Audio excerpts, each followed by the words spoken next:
Nice. Okay.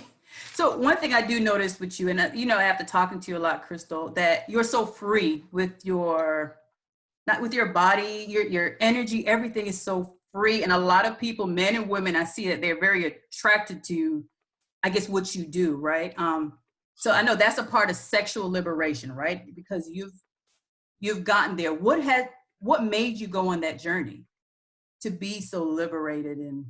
And also, what is sexual liberation? Because a lot of people describe it in different ways. I went and did some research on YouTube as well, and I see men and women talking against sexual liberation. So what is your take on sexual liberation, and what is your journey in getting there? All right, two big questions.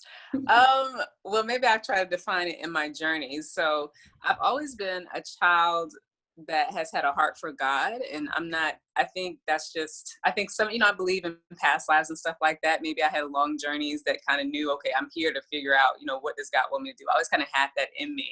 Mm-hmm. I remember going to a children's church camp, and like the kids at 8 years old were like worshiping and praising and all that stuff. And I really felt connected to that. So really devout Christian.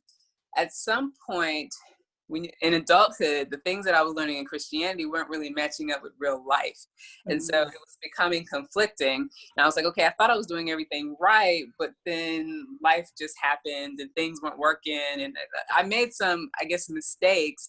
But I mean, like, even in the midst of trying to correct them and things in the marriage, I'm like, why aren't things working out? So it made me want to figure out, well, what does I really want to do and all this stuff. I had also heard about divine purpose and having soulmates. I was actually introduced to that in like a Bible study or something. So that stuck with me too.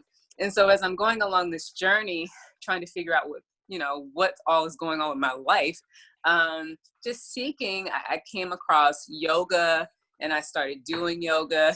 And yoga has a way of kind of making you acutely aware of your emotions and your psychology and physically what's going on with your body. I had some injuries that centered around my hips.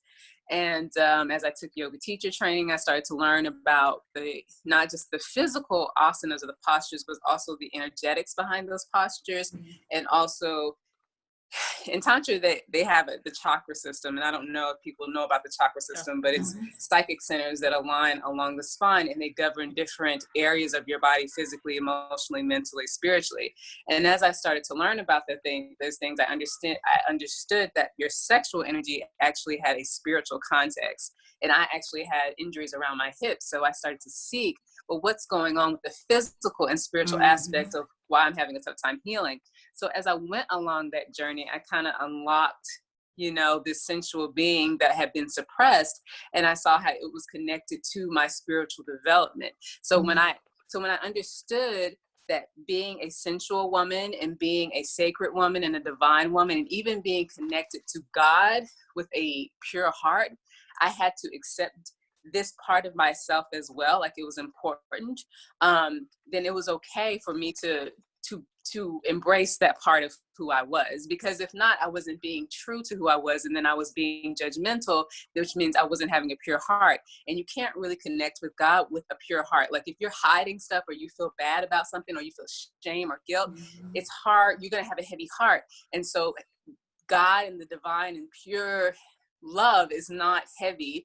It's not shameful. It's not guilty, because that shifts your perspective. You know what I'm saying? How you judge and see the world and life. So as I understood that, it was easier for me to accept myself.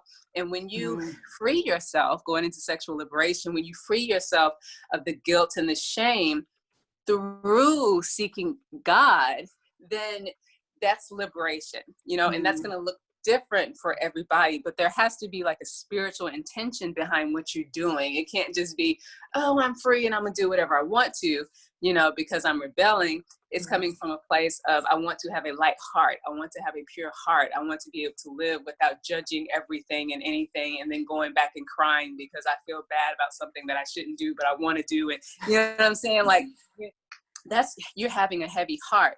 So I think when your heart is light, and you can feel good about what you're doing, and you have good intentions around what you're doing, and you feel whole, to me, that's when you're getting into real liberation, sexual liberation.